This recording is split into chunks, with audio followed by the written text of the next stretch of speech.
Do you find that when the urge to go to the bathroom hits, it really hits? Like maybe when you get home, by the time you're pulling into the driveway, you're like, oh my gosh, I have to empty my bladder right now. Or maybe when you're trying to get to the bathroom, you're not quite making it to the bathroom in time. Or maybe you really feel like you have to pee. Like you really feel like you have to urinate. And then you go to the bathroom and it's like, tinkle, tinkle.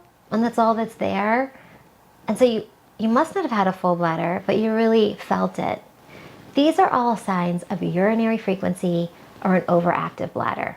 My name is Nari Clemons. I'm a certified pelvic rehab specialist, and I would love to teach you some tricks to calm down your bladder so that you are running when your bladder empties instead of your bladder running your life. There's another video I made on bladder irritants and what is bladder retraining, so you'll want to check that out to understand the full picture.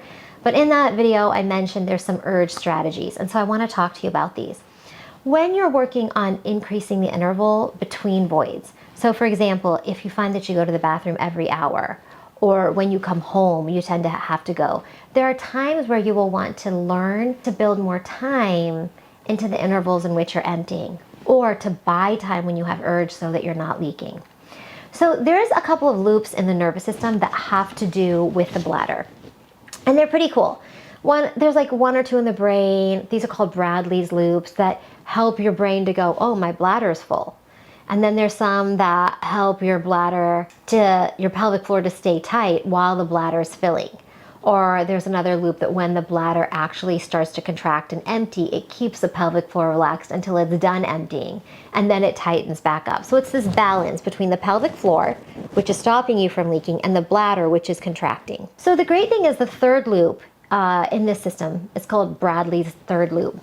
It is between your sacrum, which is the lowest part of the spine, and the bladder. And here's how this loop works. The pelvic floor and the bladder do opposite things. So when the bladder is really squeezing, it can tell the pelvic floor, hey, tighten up if it's not time, or hey, relax if it is time. And when the pelvic floor is contracting, it can say, hey, bladder, it's not time for me to go. Like, I need you to chill out a minute. So that's what we're gonna use. What you're gonna use is flooding the spine with the sensation of the pelvic floor contracting, and then it will send a quieting message to the bladder that will last about 10 to 15 minutes. So here's what you do. You want to sit a little forward on your chair, so you don't want to be slumped back. You want to sit a little bit forward. And then you want to squeeze the front of your pelvic floor and lift it. Now, this is where it's really helpful to work with a pelvic therapist, because I would say half the people who come in my clinic that think they're actually doing a pelvic floor contraction are actually pushing down. Because also when babies come through, there's so much spraining and straining of muscles and ligaments that often they don't get rehabbed properly. And we're one of the only developed countries that doesn't do this for women.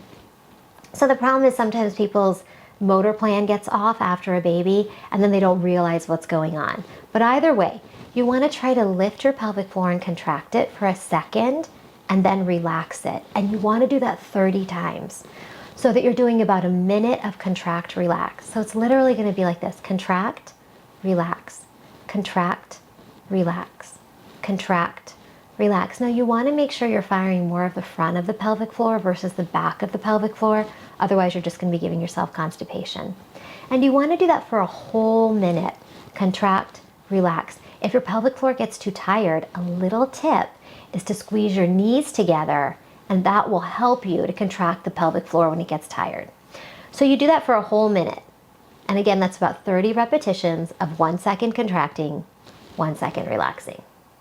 So you do that for a whole minute, and then the other thing is, when you have to pee, that triggers your fight and flight system, your sympathetic nervous system, right? That stressful, and we even have these colloquialisms about this, like I was so scared I almost peed my pants, or things like that.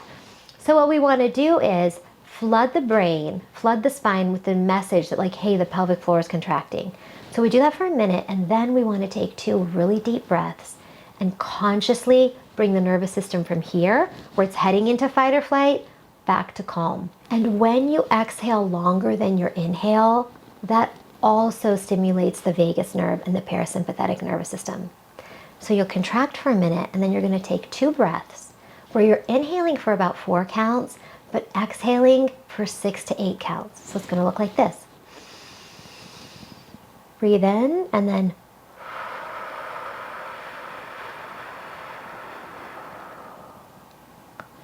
then do that again, thinking about the nervous system downshifting. And then you're going to say to your bladder, the brain is in control.